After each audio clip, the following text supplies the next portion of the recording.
Hola, ¿cómo están? Mi nombre es Alexis Maldonado y soy profesor de la materia Análisis Multimedial del Mundo Contemporáneo, y junto con todos los profesores y directivos de los CENS 455 y 456 y de las escuelas primarias para jóvenes y adultos 701 y 710 que funcionan dentro de los penales 21, 41 y 57 de la ciudad de Campana, queremos agradecer enormemente este espacio que nos ofrece FM Santa María para que podamos seguir en contacto con nuestros estudiantes durante esta cuarentena. Esperamos también que disfruten de una nueva emisión de este programa que llamamos con mucho cariño Palabras que Liberan. Muchas gracias.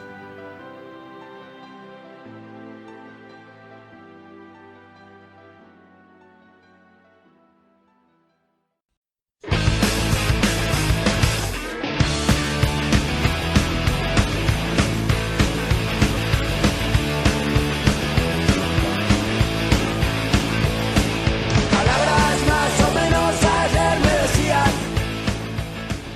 Palabras más o menos. Hola muchachitos, soy Irene, profe de Lengua y Literatura, y hoy continuaremos con la segunda parte del tema que empezamos a ver en la última emisión. Los textos argumentativos. Dijimos que argumentar es dar razones para convencer a otros sobre ciertas formas de actuar, de pensar. Es decir, cuando queremos persuadir a otra persona para que haga una determinada acción o adhiera a nuestras ideas. Por ejemplo, en las épocas de elecciones, ya sean legislativas o presidenciales, veremos cómo todos los candidatos intentan convencernos para que pongamos un voto por ellos, ¿no? Dijimos también que en la vida cotidiana constantemente estamos argumentando o dando motivos de por qué hicimos tal o cual cosa, por ejemplo. Bueno, hoy nos vamos a dedicar a los textos escritos, que tal vez son un poco más complejos. Los textos, es decir, más allá de una oración, ¿no? Dijimos que en un primer momento se presenta una tesis, una idea que se quiere defender. Una idea que yo presento y que quiero que refleja mis pensamientos y que quiero justificar por una serie de razones encadenadas. Por ejemplo, hoy podemos trabajar con la tesis "Todos merecemos una segunda oportunidad". Y como yo quiero realmente convencer al otro, al que me escucha o me lee, voy a hacer uso de una serie de recursos y voy a tratar de darle mucha claridad al texto. Entonces, en primer lugar, voy a utilizar expresiones que me permitan ordenar los argumentos. Entonces, expresiones, por ejemplo, del estilo en primer lugar, para comenzar, continuando, en segundo lugar o para continuar. Es decir, son expresiones que sirven como nexos y que ordenan el texto. También podemos usar una serie de conectores, por ejemplo, el adversativo pero, para contraponer o contrarrestar o mitigar lo que estábamos diciendo. Y bueno, finalmente, para terminar nuestra exposición, el último párrafo debería terminar con una expresión del estilo para finalizar, para concluir, finalmente, en conclusión. Bueno, entonces vamos a ir escribiendo nuestro texto argumentativo y recordemos que la tesis es "Todos merecemos una segunda oportunidad". Entonces vamos a comenzar a sumar argumentos o razones y vamos a ir ordenando con estas expresiones de las que hablamos recién. Entonces, en primer lugar, todos merecemos una segunda oportunidad, porque nadie es perfecto, porque no existe un manual para la vida, porque lo más probable es que te equivoques y una sociedad que se dice democrática debe poder ofrecer una segunda oportunidad a aquel que se equivoca. Muy bien, hasta aquí el primer párrafo. Ahora vamos por el segundo. Ahora podemos presentar una opinión de alguien muy conocido, a un experto en la materia. Esto que dijo otro, muy famoso, muy reconocido, se denomina cita de autoridad.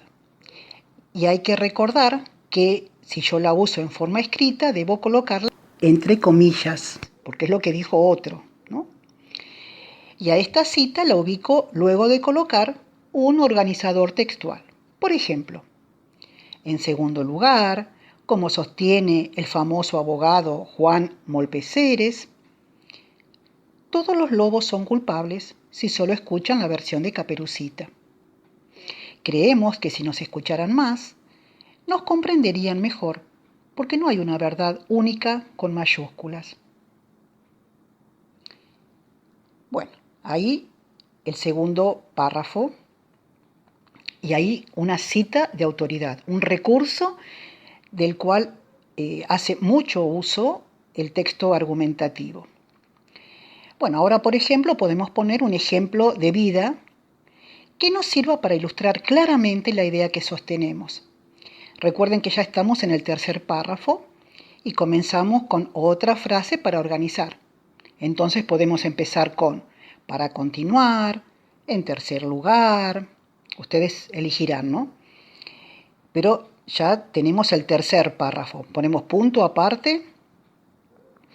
Entonces, para continuar, podemos pensar en César González, un muchacho que estuvo dando tumbos por la vida, de penitenciaría en penitenciaría.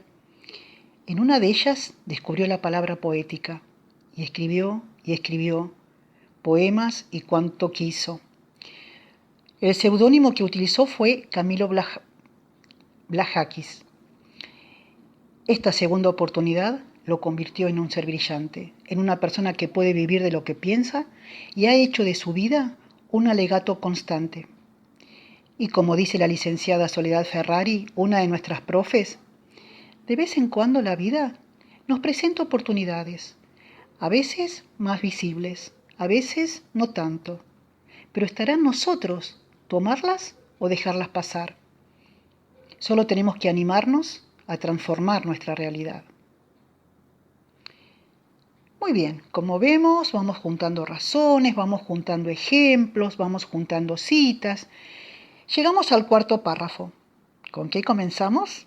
Muy bien, con otro organizador.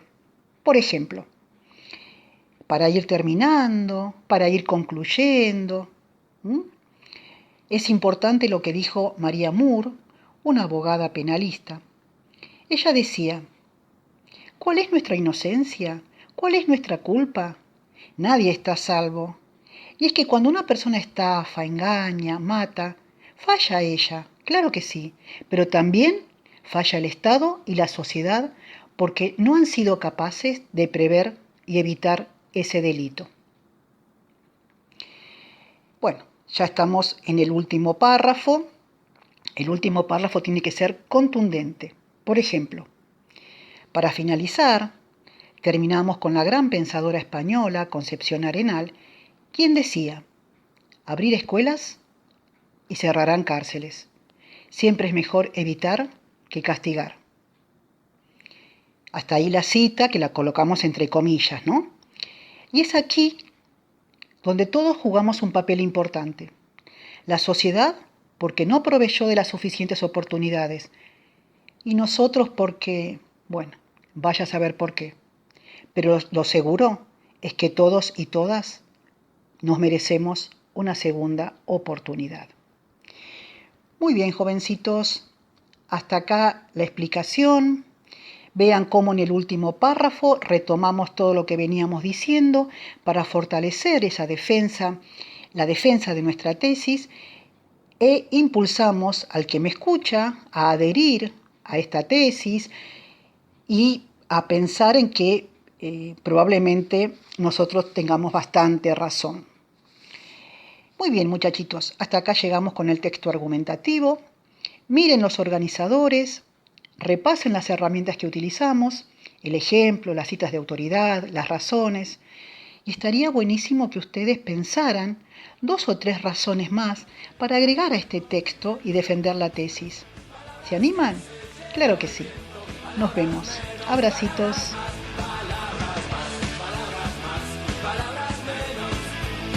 Es lo que más te puedo dar, es lo de siempre.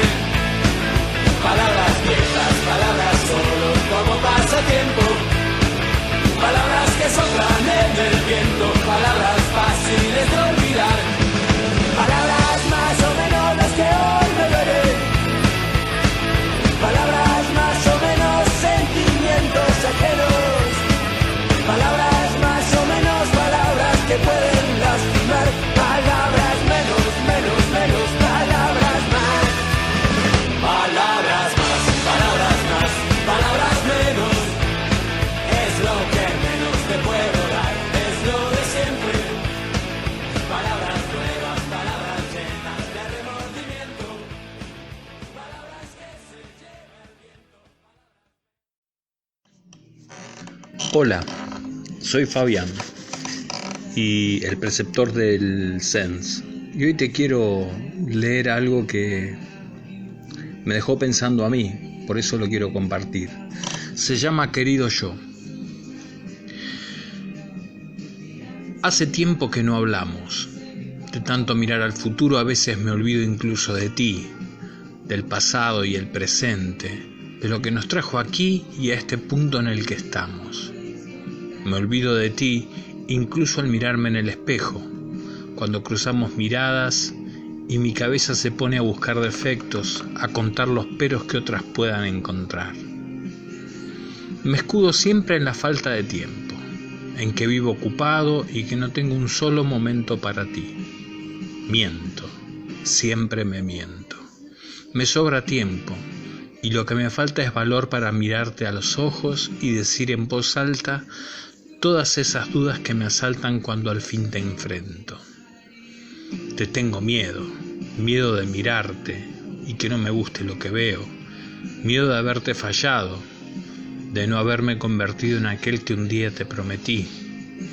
Por eso me cuesta tanto hablarte y siempre acabo mirando al futuro, lanzando promesas de cambio, sin llegar nunca a conocerte del todo.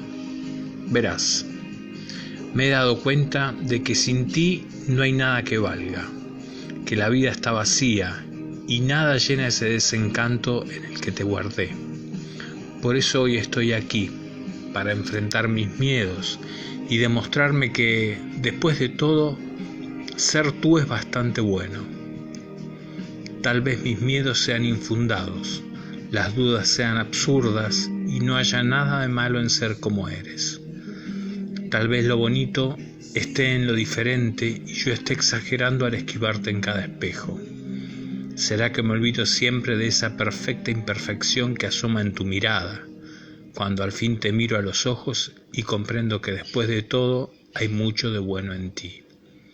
Ya es hora de mirar dentro, de conocerme un poquito mejor. Querido yo, volvamos a empezar. Un placer conocerte de nuevo. Dudas, verdades, preguntas, pero todas son inevitables alguna vez en la vida. Y si es alguna vez es hoy. Hola, soy Valeria Bases, profesora de inglés del SENS 456 y hoy les traigo una nueva entrega. Hoy vamos a hablar de la historia de la Coca-Cola. La Coca-Cola fue originalmente inventada por John Pemberton, un farmacéutico en Atlanta, Georgia, Estados Unidos. En 1886, él inventa una nueva medicina para curar el cansancio y los dolores de cabeza. Pero el sabor de esta no era muy agradable y como resultado de ello, casi nadie quería comprarla. Como resultado de esto, en el primer año, Pemberton solamente pudo ganar $50 de la venta de esta. Luego, un hombre de negocios compra la receta y comienza a comercializarla no como medicina, sino como una bebida refrescante. Dicen que todo lo que él hizo fue mezclar agua, dióxido de carbono y esto parece ser que fue lo que funcionó. Todo el mundo quería comprarla y solo en unos pocos años Coca-Cola se convirtió en la bebida nacional de los Estados Unidos. Y la forma de su famosa botella fue inventada en 1916. Durante la Segunda Guerra Mundial, los soldados americanos bebieron 3 millones de botellas de Coca-Cola por día. Y fueron ellos, por lo tanto, quienes ayudaron a expandir el nombre y el sabor de la Coca-Cola, Coke, todo alrededor del mundo. Hoy, cerca de 300 millones de botellas son bebidas por día en 155 diferentes países. Cuando John Pemberton inventó la bebida en 1886, inicialmente la preparó usando una combinación de extracto de hojas de coca y nuez de cola, bautizándola como Coca-Cola. Algunos dicen que la bebida contenía cocaína hasta 1903, cuando fue reemplazada por cafeína, pero la compañía siempre lo negó. Son muchos los que han intentado copiarla a lo largo del tiempo, creando bebidas que saben parecidos a la Coca-Cola. Algunos químicos dicen que solamente consiste de agua carbonatada y azúcar, pero la fórmula aún permanece como un gran secreto. Y solamente 7 personas, de hecho, conocen el ingrediente mágico que hasta hoy en día permanece como un secreto para la fórmula de la Coca-Cola. ¿Quién hubiera imaginado que una simple bebida vendida como medicina para curar los dolores de cabeza iba a terminar siendo un refresco tan pero tan famoso y vendido? Y continuando con los inventos mundialmente famosos que en un comienzo fueron creados con una finalidad distinta, les traigo también la historia del gin. El nombre de esta prenda surgió de la palabra jean, denominación antigua en inglés de la ciudad de Génova, donde se fabricó por primera vez la tela pesada de algodón con que se confeccionaban estos pantalones. Fue Levi Strauss, inmigrante alemán, que llegó a San Francisco en 1850 cargado de algunos rollos de jeans, quien los popularizó en los Estados Unidos. Al fracasar en su intento de fabricar capas para mineros durante la fiebre del oro, decidió aprovechar el material para la confección de pantalones que se destacaban por su buena apariencia y durabilidad. Su adopción como ropa de trabajo fue inmediata, aunque a partir del 1950 se transformó en moda, que hasta hoy en día seguimos usando. El blue jean es la única prenda de vestir que ha unido 6 generaciones. Y para terminar, les he traído 10 inventos creados por mujeres. A lo largo de la historia hemos visto cómo muchas mujeres eran relegadas a un segundo plano. Algunos inventos creados por mujeres pioneras consiguieron superar los prejuicios e impedimentos a lo que ha estado sujeto el género femenino durante mucho tiempo. El número de mujeres que ocupa las primeras páginas de los grandes episodios de la historia es reducido. Las vamos a conocer para que todos sepan que sin ellas y sin su contribución, el mundo de la ciencia, la física, la química, la tecnología y nuestras vidas en general probablemente no serían lo mismo. Bien, comenzamos con la primera, Katherine Blodgett. Katherine creó los cristales antirreflectantes. Su doctorado en física en la Universidad de Cambridge le permitió ganarse un puesto de trabajo en la fábrica de General Electric. Allí, junto al investigador químico Langmuir, trabajó en experimentos con redescubrimientos moleculares aplicados al agua, a los metales y al vidrio. Estas pruebas permitirían crear más adelante los cristales antirreflectantes, hoy usados en gafas, cámaras de fotos y telescopios. Segundo, Amanda Jones inventó el envasado al vacío. El almacenamiento adecuado de la comida para conseguir una mejor conservación ha sido algo para lo que al ser humano ha ideado numerosos métodos a lo largo de la historia. La sal, el frío, el secado, el ahumado son algunos de ellos. Sin embargo, Amanda Theodosia Jones fue más lejos y consiguió eliminar el aire de una lata, inventando así el envasado al vacío sin previa cocción de los alimentos conservados, mejorando así su calidad en el momento de consumirlos. Su invento fue patentado en 1873 bajo el nombre El proceso de Jones. Y vamos con la tercera. Beth Graham. Debido a su trabajo, Beth se dio cuenta de la necesidad de poder corregir pequeños errores de un texto de una forma rápida y eficaz. Mecanógrafa de profesión, esta estadounidense inventó en 1956 lo que ella llamó el mistake out, errores fuera. Después de que la marca IBM rechazara comercializarlo, decidió venderlo desde su propia casa con el nombre Liquid Paper. Este esta mezcla de agua y pintura blanca que es lo que hoy conocemos como corrector. Número 4. Ángela Ruiz Robles fue la precursora en 1954 de algo que ni tan siquiera podía llegar a imaginar, el libro electrónico. El libro contaba con pulsadores, bobinas, luces y desplazables que contribuían a una mayor comodidad y predisposición al aprendizaje para el alumno. Número 5. Leticia Gear. Si bien es cierto que antes ya se usaban otras jeringuillas de un tipo más rudimentario, la innovación de su nuevo modelo fue principalmente que se podía usar con una sola mano, algo que facilitaba mucho más el trabajo de un médico. Así que Leticia inventó lo que hoy conocemos como jeringa. Número 6. Heidi Lamar.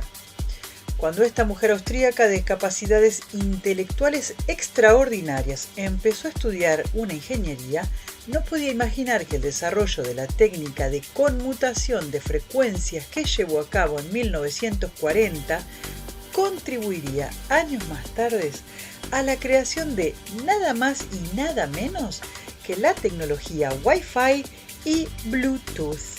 ¿Qué tal? Y vamos con la número 7. Mary Anderson, que inventa el limpiaparabrisas. El ingenio de esta estadounidense permitió que en 1916 todos los coches incorporaran un brazo mecánico que, activado por el conductor desde la cabina, despejaba la visión a través de la luna del automóvil. Actualmente, hasta los aviones disponen de limpiaparabrisas. Número 8. Josephine Cochrane inventó el lavaplatos. Gracias a los conocimientos de mecánica e ingeniería de esta norteamericana que sufría por la integridad de su valiosa vajilla china en manos de sus sirvientes, multitudes de restaurantes desde 1893 y ahora en muchas de nuestras casas hemos podido beneficiarnos de un sistema automático rápido y eficiente de lavar los platos. Número 9. Elizabeth Magie inventó el juego Monopoly. Desafortunadamente nunca gozó de los beneficios que le podía haber reportado el gran éxito de su creación.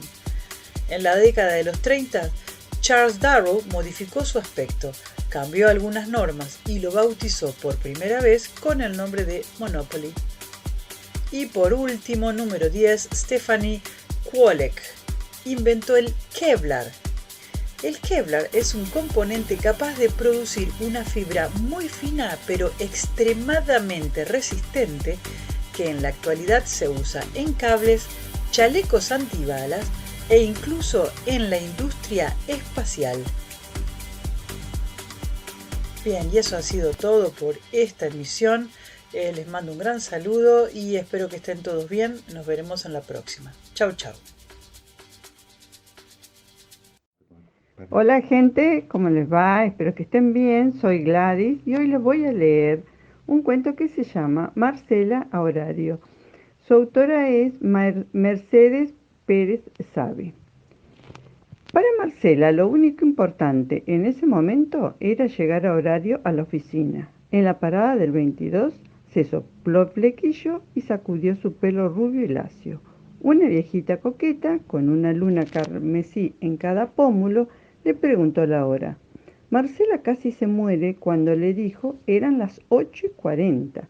Si llegaba un minuto tarde, ¿quién iba a soportar la cara de sapo amargo de su jefe y la filípica de siempre? Señorita Marcela, ¿no sabe cuál es su horario? Señorita Marcela, no se lo digo más. ¿Oyó, señorita Marcela? Basta.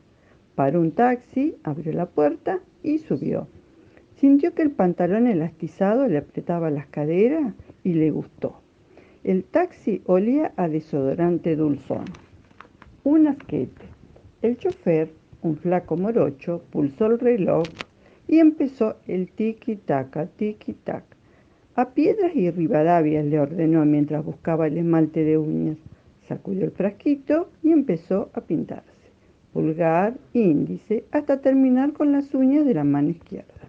Cuando iba por la uña del mayor, pero de la otra mano, Levantó la vista y se encontró que en vez de un chofer flaco y morocho, había uno rubio de cuello grueso. De perfil le resultaba más que familiar.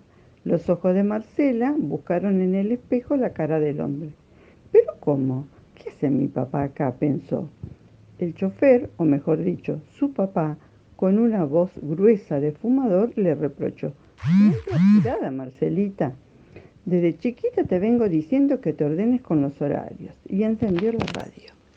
Un golpe de música sacudió a Marcela. Ocupó su cabeza, le acarició el cuerpo y buscó una salida por la ventanilla, que Marcela había empezado a abrir de puro nerviosa que se había puesto. Porfiada, la música se quedó y se mezcló con el tiki-tac. Fija la mirada en el espejo, su padre la observaba. Tiki-tac. Y más nervios. Se cruzó un camión y el taxi frenó. Marcela desvió la mirada. El chofer, ahora con la voz aflautada, lanzó una serie de recomendaciones al camionero. «¿Por qué no vas a aprender a manejar?». Y si bien siguió con la cantinela un poco más, para Marcela fue suficiente. Ya no era su padre quien estaba allí, sino su hermano, el mayor, el único, el perfecto Rudy, que dejó de insultar al camionero para dirigirse a ella, que estaba visiblemente aturdida por la situación. «Así que tenés que llegar horario, hermanita. Te hubieras levantado más temprano. No me vas a decir que por culpa mía llegas tarde». «Morite, no pienso aguantarte aquí también». «¿Escuchaste, Rudy? Morite». Le hubiera gritado Marcela, pero ni mu, le dijo. Una gota del pincelito de las uñas se derramó sobre su pantalón. Marcela ni se dio cuenta. Sí, su hermano, que la retó diciéndole: «Tonta, no me ensucies el auto, ¿oíste?». Boquiabierta y muda. Tiki-tac, tiki-tac. De la nada, un recuerdo se asomó tímido. El aula de tercer grado, con las celosías siempre cerradas porque daban a la calle. La voz de la Madre Superiora flotaba persuasiva: «Que Dios ordene tu vida y tus pensamientos». Marcela tragó saliva y la sintió amarga. Un recuerdo más se cruzó con otro. El primero se borroneó y el segundo se perdió en el tumulto. Un Peugeot que frenó delante le cortó el trance. Estaba empapada en transpiración, con la blusa pegada al cuerpo y los pantalones elastizados más adheridos. La música también se le había pegado tanto que no la escuchaba. Apenas Marcela pestañeó, sus oídos recibieron la sinuosa voz de su mamá, que ubicada al volante empezó a decirle que Rudy tenía razón, que lo que él le reprochaba era por su bien, que ella era una chiquilina que no aprendía más y que, en fin, estaba un poco harta de sus idioteces. Marcela también estaba harta, aunque muda. Al cruzar piedras, como si con un cerrar de ojos pudiera cambiar la realidad, Marcela apretó bien fuerte los párpados. Fue cuando oyó una voz de mujer parecidísima a la suya que le dijo: «Son las 8:50, tendrías que haber salido 10 minutos antes». Marcela abrió los ojos y se encontró que ella misma estaba al volante. Rubia, sí, pero con el pelo más corto y prolijo, como si fuera a la escuela, como le exigían las monjas, como le gustaba a su mamá, a su papá. El taxi se detuvo frente a un semáforo en rojo. De un empellón, Marcela tomó su chaqueta, abrió la puerta y saltó. Bocinazos. La otra Marcela, la de pelito corto, también bajó del taxi, refinada, silenciosa. Ambas cruzaron la avenida. Marcela lo hizo a ciegas. Más bocinazos, gritos. La otra lo hizo a su debido tiempo, por la línea peatonal. Marcela encaró hacia la oficina. La otra también. Marcela, al verla ahí adelante, se deslizó segura ante el bullicio de la gente. Corrió para alcanzarla, pero al dejar pasar a un 29 la perdió. Siguió transpirada, empapada, llevando su pelo rubio como cintitas amarillas y húmedas que se movían a su antojo, como haciendo tiki-tac. y tropezó con una baldosa, con un muchacho que la miró raro, con el aire que la engullía, caliente y pesada. Y allí, en el umbral de la planta baja de su oficina, se le cortó una tirita de su sandalia roja, la del pie derecho, que tuvo que arrastrar. Y la hora corría. Saludó a un señor de traje azul que salía del ascensor. Ella subía, tensa, sin sacar la vista de los números luminosos. Segundo, tercero, cuarto. En el sexto bajó, y la sandalia rota, y los pelos chorreando, y las uñas a medio pintar, y el pantalón manchado de esmalte, pesada. Al entrar a la oficina, por el movimiento de la gente, supo que había llegado tarde. Otra vez, parada, ahí, a pasos de la entrada, se vio sentada en la silla de su escritorio, concentrada entre una maraña de papeles blancos y amarillos, con el pelo corto y prolijo, ocupada en resolver cuentas y numerar boletas. Y lo vio su jefe, que la miraba trabajar casi orgulloso. Tenía la expresión dura de su papá, los gestos precisos de su mamá y la soberbia de su perfectísimo hermano. Verle la cara de sapo feliz le dio risa. Y así, al carcajada limpia, Marcela se dio cuenta. Se sacó las sandalias que le molestaban para caminar y con la chaqueta al hombro colgándole del pulgar, se fue sin saludar, volátil, muerta de risa, con una risa contagiosa, contoneándose, salpicando música con las caderas, descalza.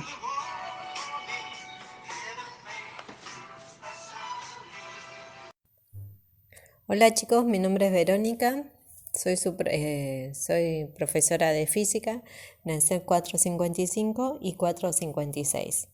En el anterior audio estábamos hablando sobre la fuerza, cómo se representaba y los sistemas de fuerza. Hoy vamos a hablar sobre tipos de fuerza, ¿sí? Siempre le digo a los chicos que si uno busca en algún libro o busca o googlea, hay una infinidad de tipos de fuerza, pero yo siempre me aboco a 4 tipos de fuerza que son los que después vamos a utilizar cuando avanzamos en el tiempo para calcular potencia o para calcular cinemática o dinámica, ¿sí? Pero no quiero que se queden con el concepto que esos son los únicos tipos de fuerza que existen, sino que son a los que yo me aboco, que se encuentran en un libro con el cual trabajo, cuya fuente son profesores que trabajaron en la realización del programa de física para la escuela secundaria. Y estos profesionales que escribieron el libro, tuve la suerte de tener contacto con uno de ellos, una profe, Lucía Giuliani, a la cual le tengo un aprecio muy grande y es muy buena, una profesora. Por eso que confío en este libro que escribió ella junto a otro colega. Bueno, haciendo esta aclaración. Existen 4 tipos de fuerza. La fuerza que yo estoy utilizando.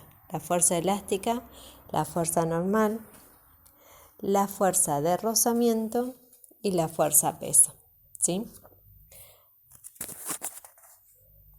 Bien. La fuerza elástica. La fuerza elástica es la que está relacionada con la elasticidad. ¿Sí? La elasticidad es una propiedad que poseen los cuerpos de poder cambiar su forma original al aplicarse una fuerza sobre ellos. ¿Cuál es qué objeto o qué elemento representa mejor esta fuerza elástica? Un resorte. Si uno tiene en cuenta el resorte, todo el mundo ha tenido una interacción con un resorte, sabe que al aplicar una fuerza, la longitud del resorte, ¿sí?, si es de comprensión, se disminuye y si es de elongación, se estira, ¿sí?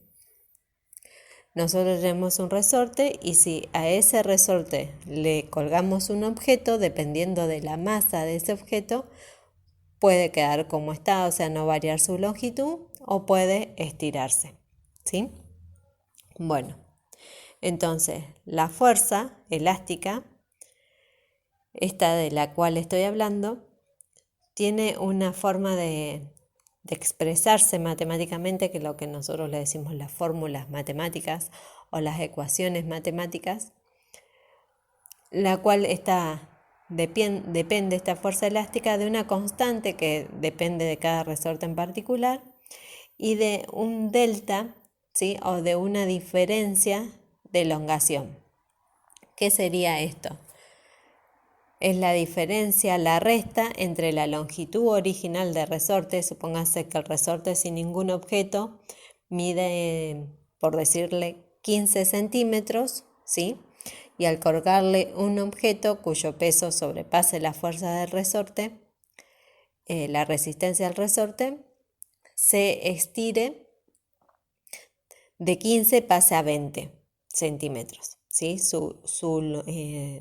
Su longitud. Entonces, esa diferencia, o sea, 20, que es la final, menos 15 centímetros, que es la original, nos da una diferencia de 5 centímetros, que es lo que matemáticamente y que se utiliza en física se dice un delta de 5 centímetros, ¿sí? Esta metodología o simbología del delta, que si bien es matemático, es muy adoptada por la física, ¿sí? Y se utiliza en muchos temas de la física. No solamente ahora como acá que es la dinámica, sino en la cinemática, cuando se utiliza diferencias de velocidades, diferencias de distancias, ¿sí? Entonces, la fuerza elástica sí o sí va a estar presente cuando el cuerpo que esté interactuando tenga la propiedad de elasticidad, ¿sí? A ese cuerpo, una vez que se le saca esa fuerza que le estamos aplicando, ¿sí? Vuelve a su estado original, porque tiene la propiedad de elasticidad, tiene la propiedad de ser elástica. Perfecto. Ahora bien, pasamos a la segunda tipo de fuerza, que es la fuerza normal, ¿sí? ¿Qué es la fuerza normal? O algunos autores lo llaman fuerza de vínculo. ¿Qué sería esto? Es una fuerza que actúa siempre perpendicular a una superficie de apoyo, ¿sí? Si la superficie en la cual estoy apoyando mi objeto es horizontal, esta fuerza normal va a ser opuesta a la fuerza peso, que después la vamos a ver. En cambio, si este objeto al cual le estoy analizando la fuerza normal o la fuerza de vínculo está colocada en una superficie que tiene una inclinación determinada, ahí vamos a tener que hacer artilugios matemáticos para calcular cuál es el valor de esta fuerza normal. Como les dije en los anteriores audios, ahora nos vamos a basar nada más en la parte teórica, ¿sí? Pero si estuviéramos en clase, se lo explicaría mediante algún diagrama o algo. Entonces ustedes se tienen que acordar que la fuerza normal o la fuerza de vínculo siempre es una fuerza que actúa perpendicular, que es un concepto matemático, a la superficie de apoyo, ¿sí? Bien, esa es la segunda, la fuerza normal o de vínculo, ¿sí? Pasemos a la tercera, que es la fuerza de rozamiento. ¿Qué es la fuerza de rozamiento? Es una fuerza que expresa la resistencia, ¿sí?, que presentan dos superficies en contacto al desplazarse una sobre otra. ¿Cuándo es un ejemplo de esta fuerza de rozamiento? Cuando movemos un mueble o una máquina pesada sobre un piso rugoso, resulta más difícil que si lo hacemos sobre rodillos, ¿sí? En este caso, los rodillos lo que hacen es, al utilizarlos, se está reduciendo el rozamiento con el piso rugoso, entonces si bien no se elimina de todo el rozamiento, se disminuye. ¿Sí? Entonces esa fricción entre ambas superficies es lo que se le llama fuerza de rozamiento. Esta fuerza de rozamiento, como habíamos dicho para la fuerza elástica, depende de dos factores. Está expresado mediante una ecuación, también una expresión matemática, que depende del nu, que el nu es un coeficiente, que ahora la voy a hablar, y de la normal, que es la anterior fuerza que estábamos hablando. Entonces la fuerza de rozamiento depende de estos dos, del nu, que es un coeficiente de rozamiento, y de la normal. Y existen dos tipos de fuerzas de rozamiento, la fuerza de rozamiento estática y la fuerza de rozamiento dinámica. ¿Sí? La fuerza de rozamiento estática se halla presente cuando esta fuerza impide el desplazamiento de una superficie sobre otra. En cambio, si ambas superficies se deslizan una sobre otra, la interacción entre ambas se llama fuerza de rozamiento dinámica. Estática no hay movimiento y dinámica hay interacción entre las superficies. Y las dos dependen de la fuerza normal. El coeficiente de rozamiento, que yo le había dicho que se llamaba nu, ¿sí? Que es una letra del abecedario griego, ¿sí? Depende de los materiales de las dos superficies en contacto. Para cada par de superficies en contacto, el coeficiente, ¿sí? Tiene que buscarse en tablas que ya están tabuladas. Por ejemplo, puede ser una superficie de hielo sobre hielo que estén en contacto, o por ejemplo de acero sobre acero, o puede ser cuero sobre metal, ¿sí? En ese caso los coeficientes de rozamiento tienen un valor determinado. Por ejemplo, del hielo sobre hielo tiene un valor de 0,05. Por darle a título informativo nada más, porque no es necesario que lo sepan ni nada, porque estos son valores que están en tablas y en el caso de que uno los necesitara, va a un libro o por internet hoy en día y se fija, ¿sí? Pero como para que tengan una idea de los valores. Entonces, hielo sobre hielo es 0,05, acero sobre acero 0,6 y cuero sobre metal, que les dije, también 0,6, ¿sí? Bien. La fuerza de rozamiento estática es variable. ¿Qué significa? Que puede cambiar. Si una persona intenta empujar un mueble y no realiza gran esfuerzo, no lo mueve, porque la fuerza de rozamiento estático iguala en intensidad la fuerza que se ejerce. En cambio, si el esfuerzo es mayor, se hace un mayor esfuerzo sin mover el mueble, la intensidad de la fuerza de rozamiento irá en aumento. Y esto tiene un límite. Fuerza de rozamiento estático sobrepasa un valor donde pasa a ser una fuerza de rozamiento dinámica, ¿sí? En muchos casos, el rozamiento dificulta el movimiento. Sin embargo, en otras ocasiones, el rozamiento permite efectuar los movimientos deseados, ¿sí?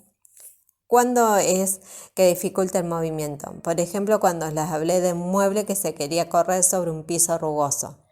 Ahí se nos está dificultando porque hay una rugosidad en el piso, pero en otros casos es deseado. Por ejemplo, cuando nosotros caminamos, ¿sí? El rozamiento que existe entre la suela del calzado y el piso permite que podamos caminar. Lo mismo sucede con las ruedas de los autos, las cubiertas, ¿sí? Y el suelo, ¿sí? Esa interacción entre las cubiertas y el suelo permite que giren, ¿sí? Permite que giren y puedan avanzar. Si no estuviera eso, o sea, si no existiera el rozamiento, no se podría avanzar, pero como existe el rozamiento podemos ir avanzando. Esto es lo mismo que si nosotros tiramos una pelota, en algún momento si no hubiera nada que lo frenara, en algún momento por inercia se va a parar. Eso es gracias a la fuerza de rozamiento.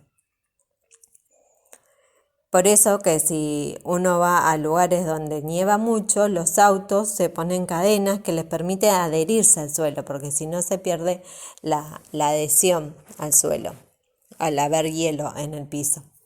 Entonces, en cambio con las cadenas lo que hace es permitir el desplazamiento del auto, ¿sí? Entonces está la fuerza del rozamiento.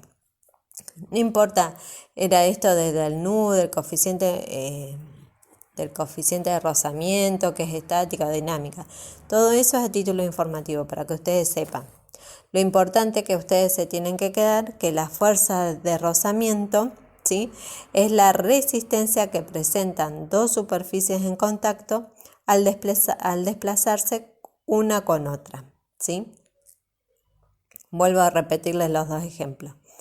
A veces dificulta el movimiento, como por ejemplo cuando queremos correr un mueble y el piso no es liso, o cuando permite efectuar los movimientos deseados, cuando por ejemplo nosotros caminamos y nuestro suelo toca contacto con la suela de nuestros zapatos o zapatillas o lo que sea. ¿Sí? Ese rozamiento que existe permite que nosotros avancemos. Perfecto. Esa es la tercera. Dijimos fuerza normal, fuerza elástica y fuerza de rozamiento. Y la última que vamos a hablar es la fuerza peso, ¿sí? Acá ya es algo que nosotros utilizamos. El peso lo utilizamos. El peso de un objeto es precisamente la fuerza de atracción que la Tierra ejerce sobre el objeto, cuyo sentido es hacia el centro del planeta, hacia el interior, hacia el centro de la Tierra, ¿sí? Esta fuerza, la fuerza peso, depende de la masa y de la gravedad, ¿sí? De la gravedad, del valor de la aceleración gravitacional en la cual se encuentra. ¿Por qué en la cual se encuentra? Nosotros nos encontramos en el planeta Tierra, pero puede hacerse, están conocidos los valores de aceleración de la gravedad para los diferentes planetas y de algunos de los satélites de estos planetas que forman parte del sistema solar, ¿sí? ¿Qué significa esto? Que nosotros acá en la Tierra tenemos un peso determinado, pero después en otro planeta, ¿sí?, o en otro satélite de algún planeta podemos tener otro peso, porque el valor de la aceleración de la gravedad no es el mismo, ¿sí? Lo que sí permanece constante en cualquier sitio del universo es en la masa del cuerpo, ¿sí? Que a veces se suele confundir con que la masa y el peso son lo mismo. No. La masa es una propiedad constante, de acá a la China, como se diría, y el peso no. El peso de una persona depende de su masa y también la aceleración gravitatoria, ¿sí? Por eso dicen, por ejemplo, que en la Luna que hay menos gravedad, entonces se pesa menos. Tenemos un valor de un peso mucho menor. Bueno, chicos, espero, con esto ya vemos los 4 tipos de fuerza que vemos, que quería que conocieran. La fuerza elástica, que es la de los cuerpos que tienen, puede hallarse en los cuerpos que tienen la propiedad de elasticidad. La fuerza normal, que la tiene todo aquel objeto apoyado en una superficie, va a tener fuerza normal. La fuerza de rozamiento, que es la que existe, interactúa entre dos superficies. Y la fuerza peso, que es la que depende de la masa y de la aceleración de la gravedad, de donde se encuentre uno, ¿sí? Bueno, chicos, como siempre les digo, espero que se encuentren bien y ojalá que antes que termine el año nos podamos encontrar. Saludos.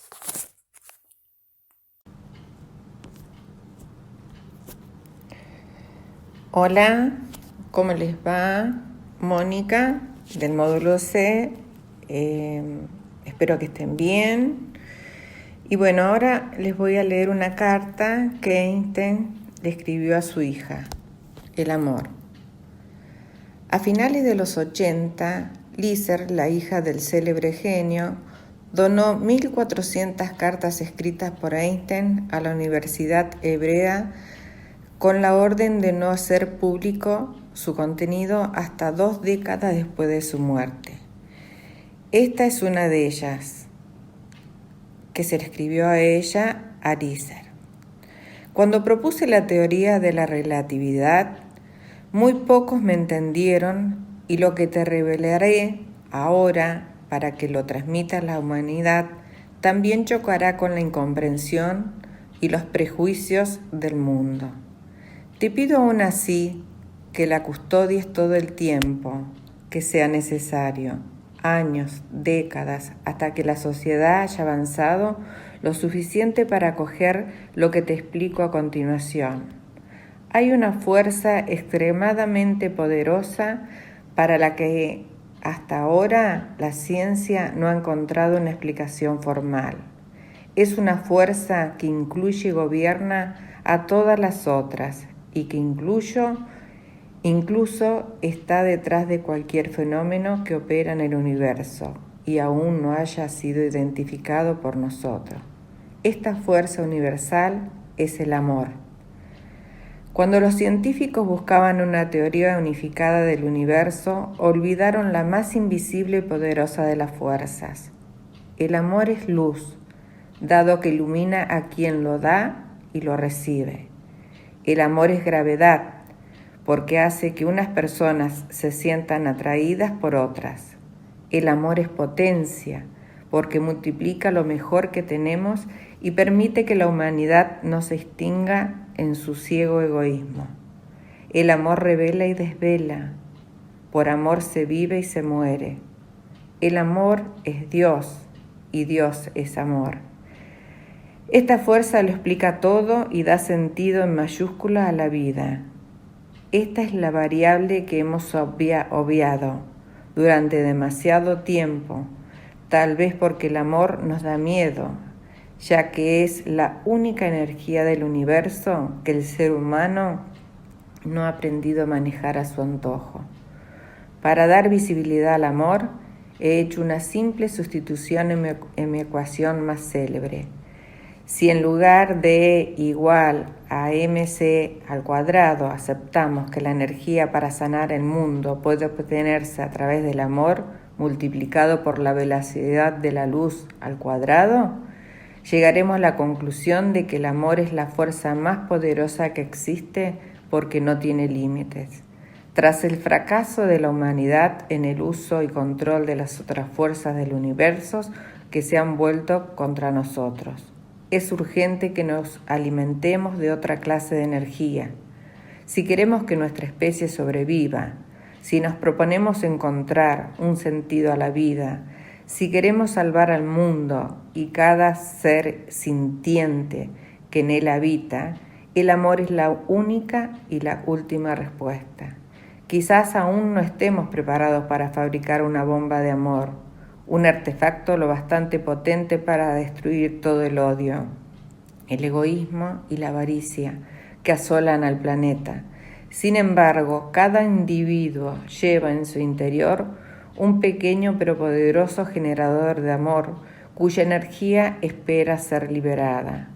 Cuando aprendemos a dar y recibir esta energía universal, querida Líser, comprobaremos que el amor todo lo vence, todo lo trasciende y todo lo puede, porque el amor es la quinta esencia de la vida.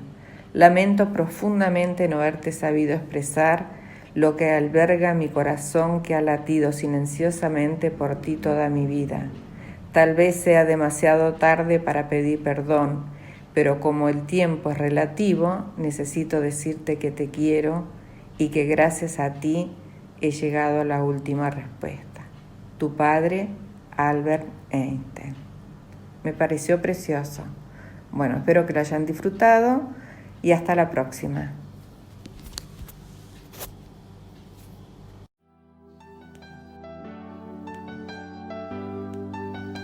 Bueno, espero que hayan disfrutado de un programa más.